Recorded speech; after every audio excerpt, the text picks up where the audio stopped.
So as you can see, we have come a long way since the last upload. This was where we left off in the last video. The face and line art was not done. Also the brush was had a simple glossy texture. Uh, so in this video, I will be explaining how I made the eyes and the line art, the preview line art, I should say. So let's get started. The first thing that I would like to explain is how I achieved the eyes, because they made all the major difference apart from several minor tweaks. So in order to achieve the eyes, I followed a method by which the Yaomomo model was made, which was having a physical eyes and iris instead of the iris floating in the air and just the hollow orbits suggesting the eye whites. Yes, so as you can see, this is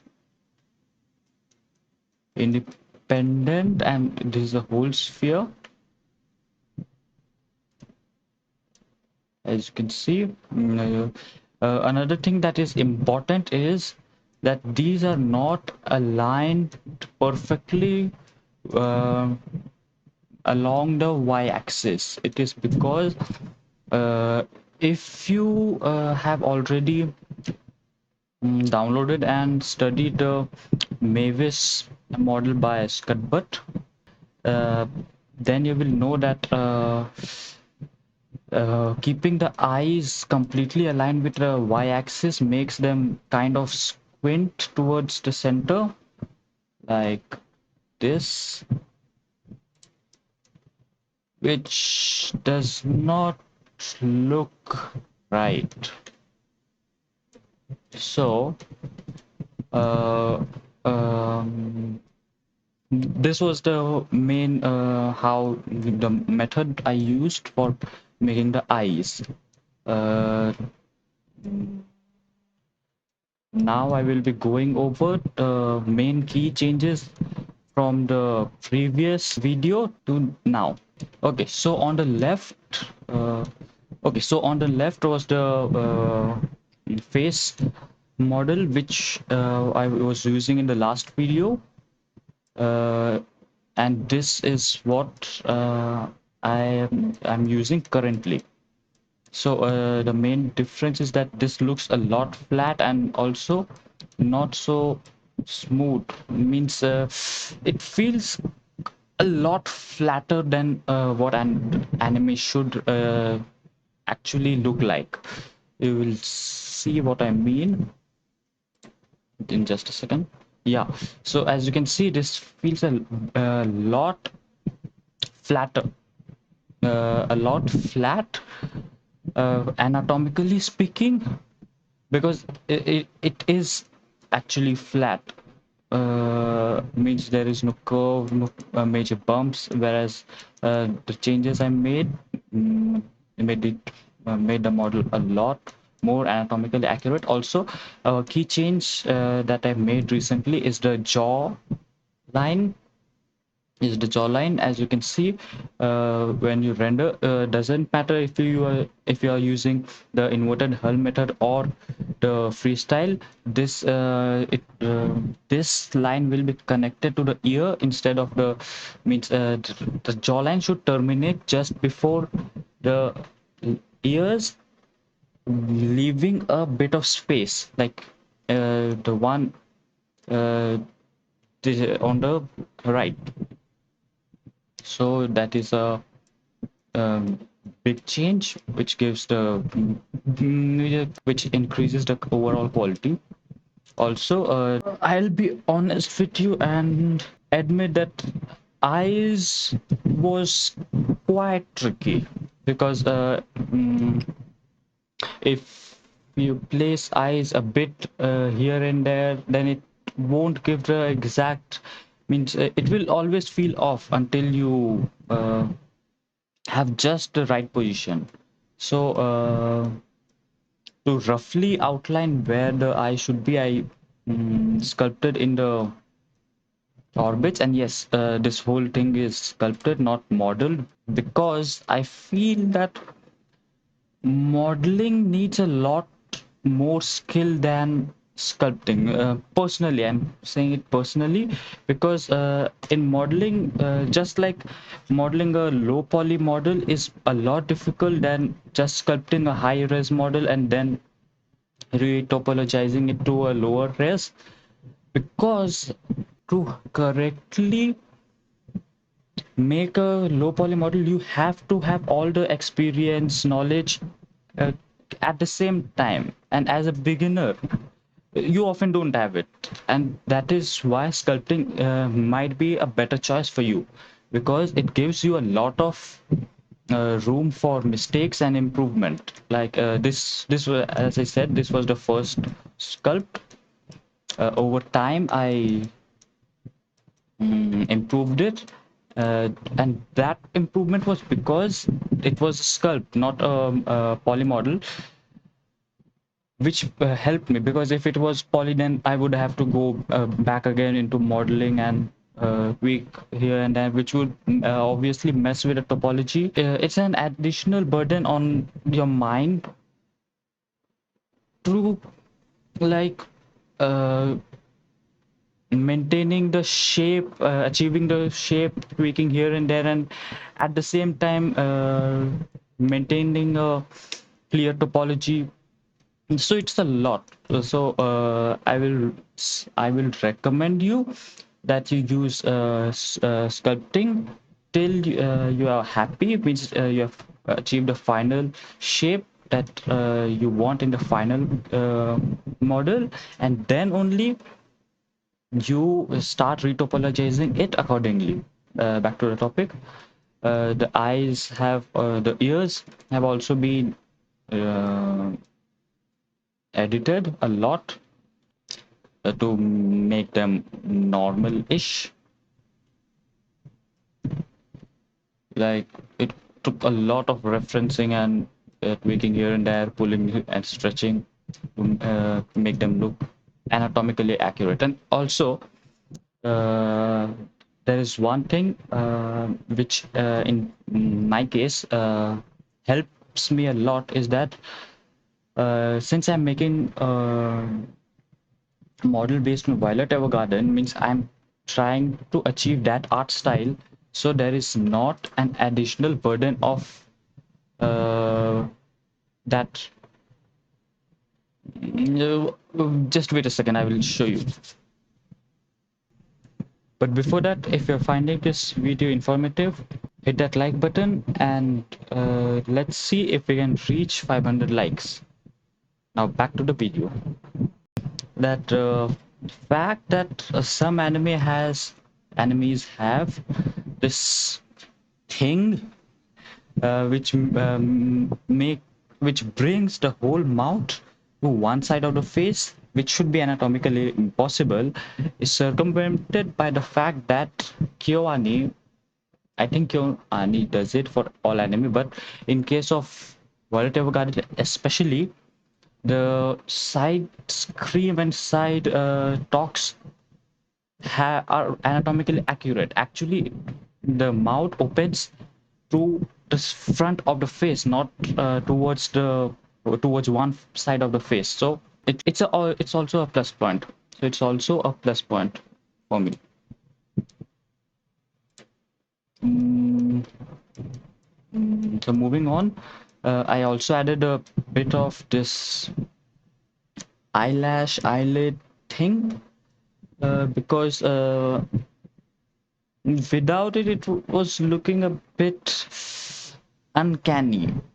Like it was just a hollow orbit, just and without the eyes, it looks really scary. Okay, and now if you do this, then in from some angles like this, the crease here will actually help the freestyle algorithm, or even the inverted hell method to generate line art for these areas. Apart from that, I also smoothed the cranium. As you can see, this the older model had a bit of bump here and there everywhere. The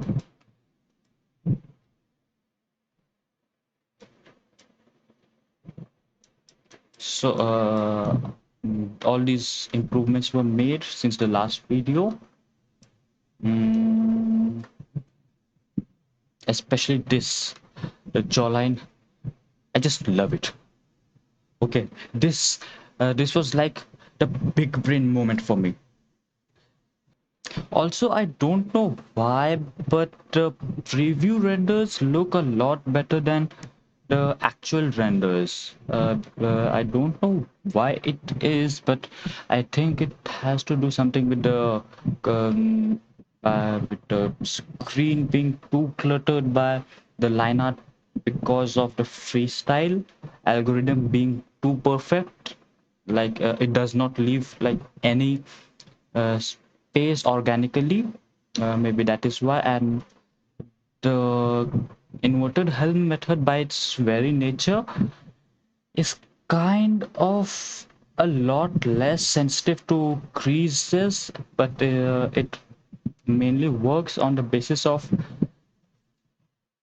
determination of a shape based on the camera view. Yeah. Uh,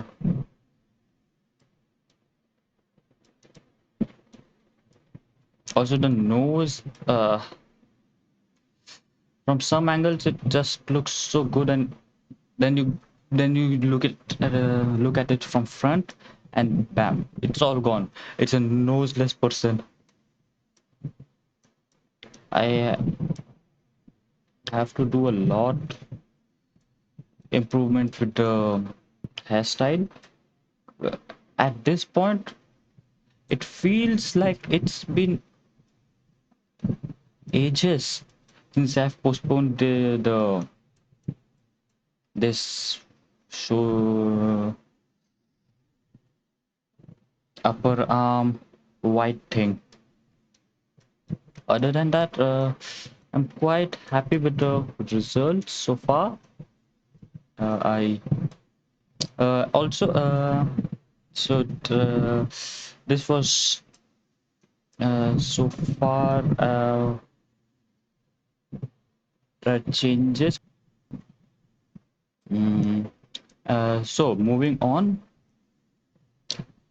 we have covered the face overhauls, the eyes, and now we'll move on to the eyelashes and eyebrows. So what they are basically is basic topology coming from the originating from the intersection between the eyes and the face color, face model. If you hide it, it looks like this. This was the reason. Actually, this looks a lot better compared to having no eyelids at all, because then it would be just like, you can imagine, right? It was just so it just became so uncanny that one day I sat down and I was like, I have to make eyelids for this, or I won't be able to continue with this project.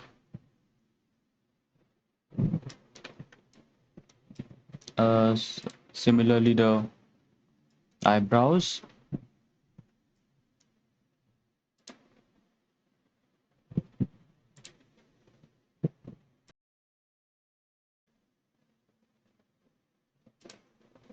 Yes, so I was saying that uh, for me, it actually felt like the preview looked better than the final render. Mm, like the difference is all the line art on the along the hair strands and not much, but just my preference that it somehow felt that it looked better on the preview. I don't know. I need additional opinions on this. Uh, what do you think about this? Does the render itself look better or the preview looks better? Because then I will decide if I should go forward with the inverted hull, which is being used in the preview, or just stick to the freestyle final render. Mm, Just so I think this was it. All the changes that I made so far. So if you have any doubts, like or any tips that you want to share or give, or any tips that you want to share, or even any doubts that you have, which you want to like share with me, so that uh, if you have any like questions, I would be happy to answer you in my in the comment section or the Discord, or also on Instagram. I'm on Instagram too.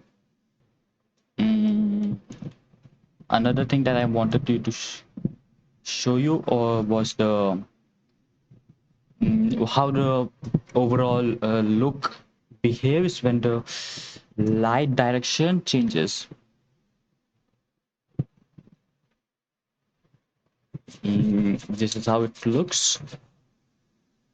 The transition is I'm happy. I'm quite happy with how it overall looks like. It's not the best, but it's not like so bad like Berserk. It's not as bad as Berserk 3D. So I'm just happy about that. So if you liked the video, hit that like button, subscribe for more exciting videos, and don't forget to follow me on Twitter and Instagram, and support me on Patreon, and I'll see you in the next video.